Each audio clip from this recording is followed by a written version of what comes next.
Bonjour, je m'appelle Alexandre Béliard, je vous chante et vous raconte l'histoire de Samuel de Champlain.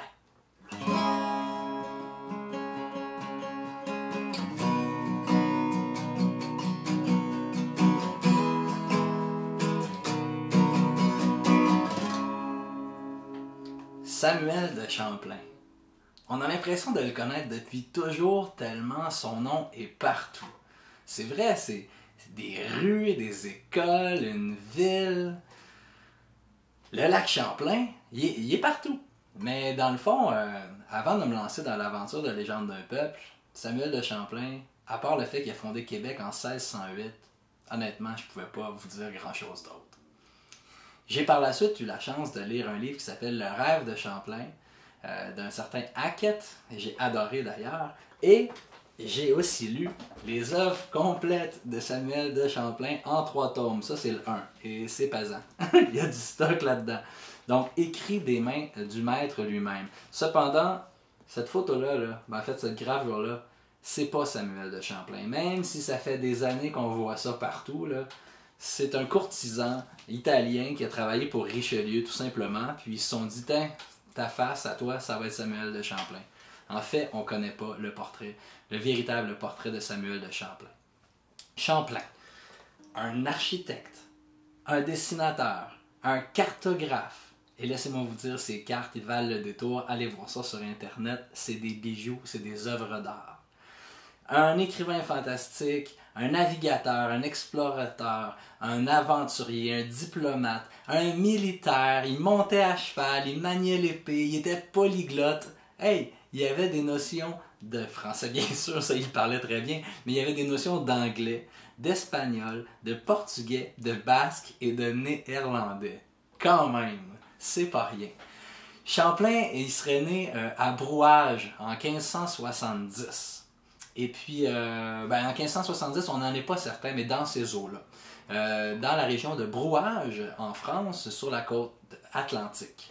Alors, tout jeune, la mer, il était déjà familier avec ça, et il s'est donc initié à la navigation sur différents navires, et c'est là qu'il a côtoyé les différents peuples, ça lui a permis d'apprendre ces différentes langues-là. La première fois que Champlain s'embarque pour les Amériques, eh bien, mesdames et messieurs, ce n'est pas dans la vallée du Saint-Laurent, c'est aux Indes occidentales qu'on appelait. C'est-à-dire qu'il a descendu la côte avec des navires espagnols, c'était pas des navires français, il accompagnait les conquistadors, il faisait du tourisme. Donc, il embarque sur les navires des conquistadors et il s'en va dans les Caraïbes, dans les Antilles, comme ça, et il descend, il aurait longé la côte mexicaine et peut-être jusqu'au Brésil. Premier voyage dans les Amériques. Mais ça a été assez troublant pour lui parce que justement, étant avec les conquistadors, il a vu la manière dont il traitait les Autochtones et ça l'a révolté. Et puis il s'est dit, si un jour j'entreprends une entreprise coloniale moi-même, eh bien ça se passera pas comme ça. Lui, il rêvait davantage de métissage, de partage de connaissances. Ça reste du colonialisme, on est d'accord, mais c'était une toute autre approche. Alors, cette approche, il aura l'occasion de la mettre à l'œuvre parce que dès 1603, premier voyage dans la vallée du Saint-Laurent avec un de ses chums, avec Pont-Gravé, ils s'en vont à Tadoussac. Et là, gros party à la pointe Saint-Mathieu, ils rencontrent le grand Sagamo Innu Anadabijou. Et ça, c'est fondamental dans notre histoire. Parce que par la suite, les alliances qui vont être soudés à cette occasion-là vont l'être jusqu'à la conquête et même après. Alors, fondamental dans notre histoire, les alliances que Champlain a signées avec ses amis, les Anishinaabe, avec les Huron-Wendat, avec les Algonquins, avec les Inuits. Bref, très très important. Par la suite, 1604, Champlain va tenter une aventure avec ses amis pour fonder une première habitation permanente à l'île Sainte-Croix. Grosse erreur. Donc là, on est dans la région là, de la baie de Fundy. Là. Donc, grosse erreur parce qu'ils vont geler, parce qu'ils vont manquer de nourriture, parce que le scorbut. Ils se sont isolés sur une île. Les Micmacs, par la suite, vont leur expliquer que l'hiver, on va pas là.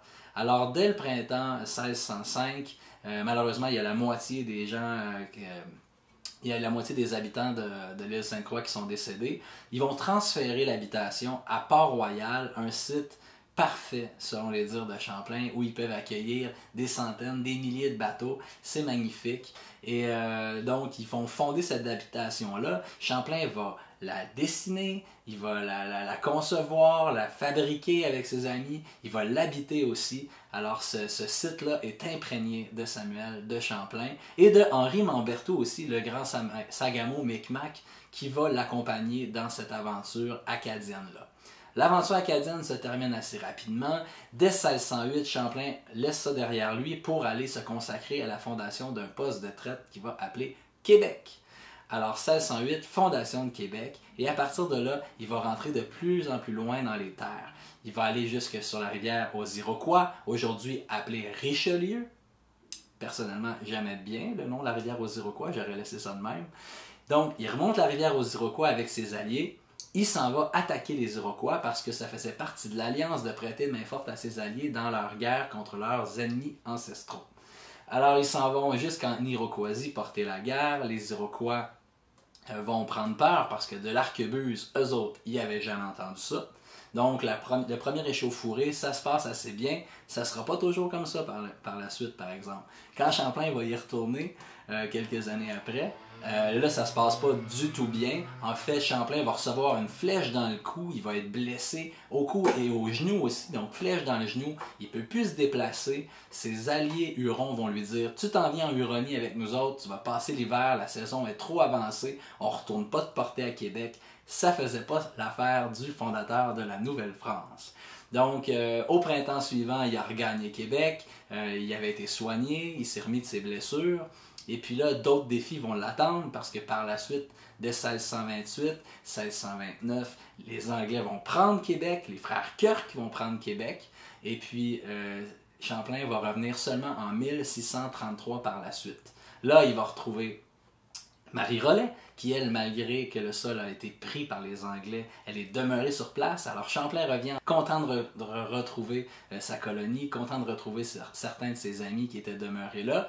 Et puis, il va survivre seulement 2 années par la suite. Par contre, Champlain va mourir en 1635, un 25 décembre, de sa belle mort. Lui qui a traversé 29 fois l'Atlantique, qui a reçu des flèches dans le cou, qui s'est promené partout, il a survécu au scorbut, mais il va mourir dans son lit. Alors, place à la musique avec une chanson sur Samuel de Champlain.